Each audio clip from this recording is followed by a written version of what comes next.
A vote at the United Nations has quietly redrawn the lines of one of the world's longest-running territorial disputes.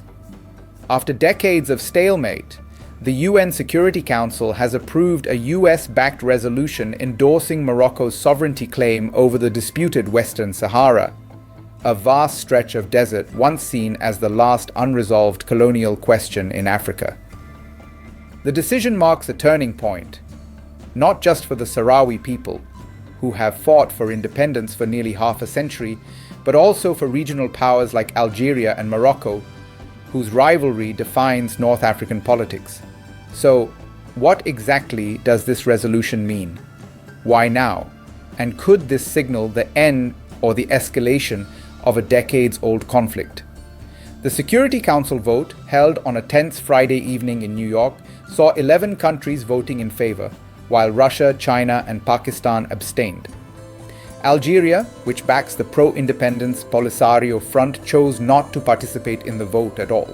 The resolution, spearheaded by Washington, offers the strongest endorsement yet for Morocco's proposal to maintain sovereignty over Western Sahara while granting limited autonomy to the local population. It also reaffirms the UN peacekeeping mission, MINURSO, for another year, a mission that has been renewed annually since its creation in 1991, when it was initially meant to oversee a self-determination referendum that never took place. This time, however, the text went further than in previous years. It describes Morocco's autonomy plan as a realistic and feasible basis for negotiation, but makes no mention of a referendum on independence, the solution long supported by the Polisario Front, Algeria, and allies like Russia and China. To understand the gravity of this decision, it's worth revisiting the roots of the conflict. Western Sahara, roughly the size of Colorado and rich in phosphate reserves, was a Spanish colony until 1975.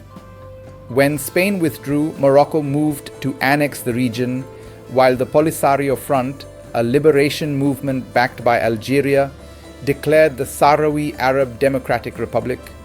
A brutal guerrilla war followed, lasting until the UN-brokered ceasefire of 1991, which was supposed to lead to a referendum allowing the Sahrawi people to choose between independence or integration with Morocco. That referendum never happened, largely because of disputes over voter eligibility, with Morocco insisting that settlers who had moved into the territory should be allowed to vote, and the Polisario rejecting that position. Since then, the peacekeeping mission has monitored an uneasy truce across a 1,700-mile sand wall built by Morocco, dividing its controlled areas from the narrow free zone held by Polisario fighters. Today, Morocco controls nearly all of Western Sahara, about 80% of the territory, and has invested heavily in integrating it into the kingdom. The government has built a 1,055-kilometer highway, expanded ports, and offered state subsidies to keep food and energy affordable. Cities like Laayoune and Dakhla have grown rapidly, attracting settlers and businesses, while new infrastructure projects, including a deep-water port, have strengthened Morocco's hold on the territory. The population has surged as Moroccan citizens have moved south, reshaping the demographics of the region. Critics argue that these investments are part of a deliberate strategy to normalize Moroccan sovereignty and make the idea of independence politically and economically unviable. The new UN resolution has angered Algeria, which remains Polisario's primary backer. Algerian diplomats at the UN acknowledged that while the text improved slightly compared to past versions, it still fell far short of addressing what they consider the legitimate aspirations of the Sahrawi people. In the refugee camps of Tindouf, southwestern Algeria, thousands of displaced Sahrawis have protested in recent days, vowing to continue their struggle for self-determination. The Polisario Front has declared that it will not take part in any diplomatic process designed to legitimize Morocco's military control, insisting that peace cannot be achieved by rewarding what it describes as territorial expansionism. Since 2020, following a series of clashes near the Guerguerat border crossing to Mauritania, Polisario has declared the ceasefire over, reporting regular skirmishes along the sand berm. The UN has described these incidents as low-level hostilities, but they underscore how fragile the peace remains. The United States has played a central role in pushing this new diplomatic direction. Washington's sponsorship of the resolution comes after years of gradual shifts in policy. The Trump administration recognized Morocco's sovereignty over Western Sahara in 2020, in exchange for Morocco normalizing relations with Israel, a move that shocked many international observers but strengthened ties between Washington and Rabat.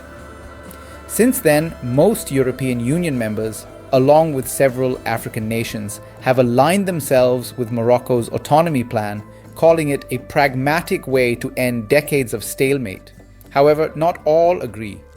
Russia and China abstained, arguing that any solution must include a genuine process for self-determination. They also questioned the legitimacy of bypassing the referendum promised in earlier UN resolutions. Meanwhile, the United States has linked its support for Morocco to a broader realignment of foreign aid and UN funding.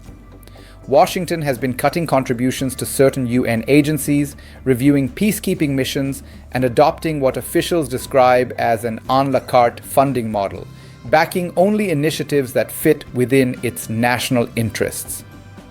For Morocco, this resolution represents a diplomatic triumph. Rabat views international recognition of its autonomy plan as a litmus test for true allies, using it to gauge political alignment across the Arab world and Africa. But for Algeria, it signals growing isolation. The country now faces a geopolitical landscape where many of its traditional partners, including Spain and France, have drifted closer to Morocco's position.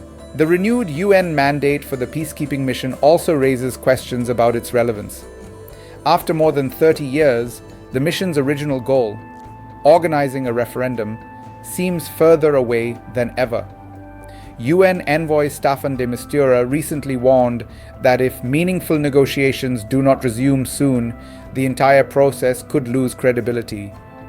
He had even suggested petitioning Western Sahara as a possible compromise, though both sides firmly rejected the idea. The coming months will test whether this new momentum leads to peace or deeper polarization.